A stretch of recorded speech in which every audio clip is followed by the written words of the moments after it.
Okay guys, we're going to go to Ask Scruff in the trading clinic of the Discord, and we're going to answer Casper's question. Let me fire my screens on and we'll get into this.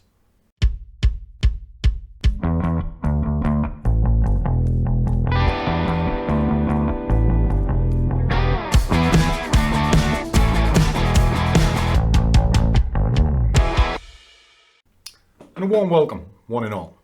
What these videos are, it's really just the squad that I look after asking me questions. And I come to camera and I try and put them in the right direction. Let me take a coffee because my throat's as dry as a bone.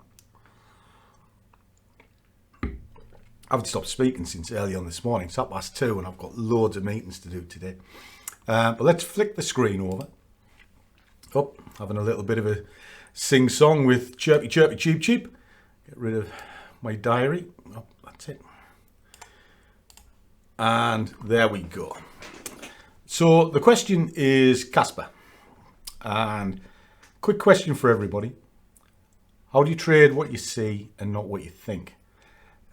It's an odd question, but I want to take it a bit further because of the little bit underneath. Looking at pound JPY, fast moving market, and he missed out on a lot of pips. I'm going to element on that as well. The bias was shown long on the charts. The bias was long, but my chart showed potential reversal, and in the end haven't taken any trade. Bit of analysis paralysis. So they're all kind of connected. All right. So where do we go with this? So the first part of it is trade what you see, not what you think. Okay. Then missed out on a lot of pips. So we're going to start with that. Missed out on a lot of pips. You didn't. If you didn't take the trade, you haven't missed anything. If you took the trade, it should be from a logical point of view. Never worry about what could have been or what should have been. It's why if you target 20 pips and you get your 20 pips and it runs on to 50, so what? You were happy with what you got. So never worry about what could have been. Okay? Now the next part of it is analysis paralysis. Now this might be where trade what you see and trade what you think is the problem. You can overanalyze a chart and you can do it massively. But ultimately what you've got to remember is a chart can only really do three things. As much as people think that there's magic systems, magic pills, super duper formulas, there isn't. There's one thing, common sense. A market will go up, it'll go down, it'll go nowhere. So you're 1 and 3 on the point of entry. Now you need to put the edge in your favor. If you're looking at 101 different indicators, they all essentially doing the same thing, but they're laid out in a different way. If you look at a stochastic and RSI, it's an oscillator bounded between 0 and 100, and you're watching the line come up and down. So why have 2 oscillators? You only need 1. If you look at the way I do things, I look at a number of things. I look at something that'll show me momentum, something that'll show me strength, and something that'll show me general direction. And then I look at an average. And once I've got the average, well, then the odds are in my favor. That's kind of the way I look at it, multi-time frame analysis.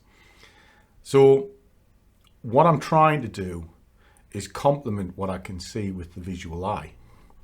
So if you can see in the higher time frames the market is genuinely pushing up, well, your bigger picture is it's up. So if you're going against that, by definition, you're going to have to either scalp it or have a very small target. So you, in a sense, you are trading what you see. Okay. Now, the problem comes when you start thinking, oh, I think the market will do this. Well, you can physically see that the thing is going up. Then you look to see if the time frame below it and above it is concurring. You know, so if you've got 3 time frames and all 3 of them look like they're moving up, and say you're just looking at a MACD for argument's sake, and a MACD is up on all 3, is it not fair to assume that the market is moving up? Yeah, comes into a level, it's going to be a bounce or break. So if the market is now moving down at this point, how sure are you it's a reversal? You're probably not, because it's at the start. So now you're thinking it's a reversal, when really it could only be a short-term pullback.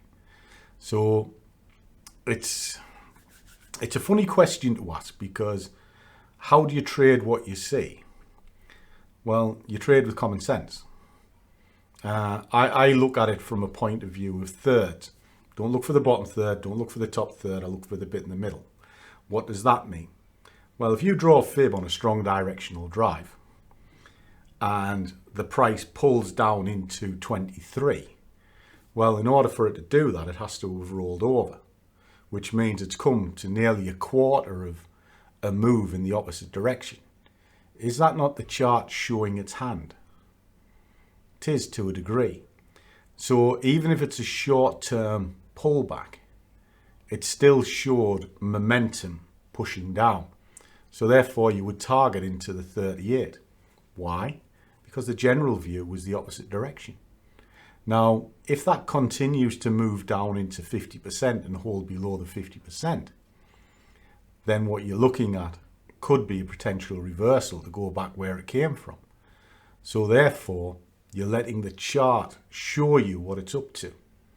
You're not trying to preempt it.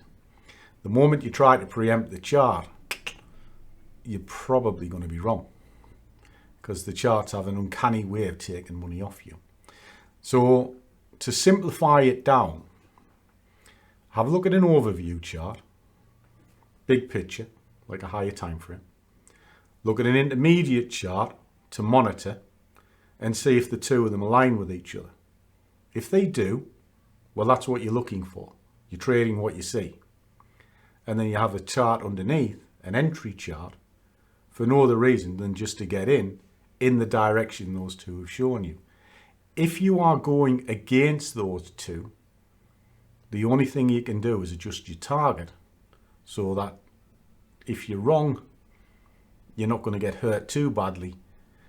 And if you're right, well, you can have a few bites of the cherry, you know, because it goes from a pullback into a reversal. So you can trade the pullback. No, it's now a reversal. Right, we're going to take the continuation as well. It's not difficult. So it's really about slowing down everything. Strip your indicators off. Look at a chart in its naked form. You know, is it pushing up? Yeah.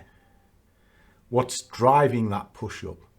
Switch an oscillator on. Well, the oscillator isn't stretched yet, so there's still pressure that way. Is it coming to the end of the strength? Drop a Bollinger Band on, and the Bollinger Band will show you the strength. And if they're stretched, so price is outside the Bollinger Band, oscillator is very stretched, and then it's crashing a level as well, and you're starting to see hammers coming, that's not analysis paralysis. That's just working your way through the chart sensibly so you can see what's going on. And then once you've made a decision, long, short, you just wait for the chart to come into a level and then trade the direction that you've chosen. Trade what you see. Simple as that. It's really just like building a jigsaw. And if you can do that, put all the pieces together, then you see the picture. Happy days. Anyway, just a thought. It was really just a quick one on the ramblings of a fat man, because there's no real answer to it. It really comes down to what do you want out of the trade. If you're searching for a trade and, oh, I missed out of pips, then you've got a problem, because that means you're constantly at the charts looking for money. And if that's the case, you're always going to be on the wrong foot.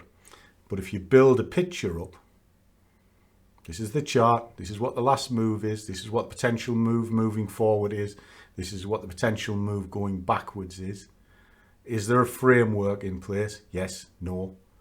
What's the strength situation? What's the momentum situation? What's the general direction situation? And start piecing all of these elements together. Suddenly you start seeing a clean picture. And if you've got a clear picture, who's to say you can't trade what you see? Just a thought. As always, guys, do what you love and the money will follow. See you all in the next one.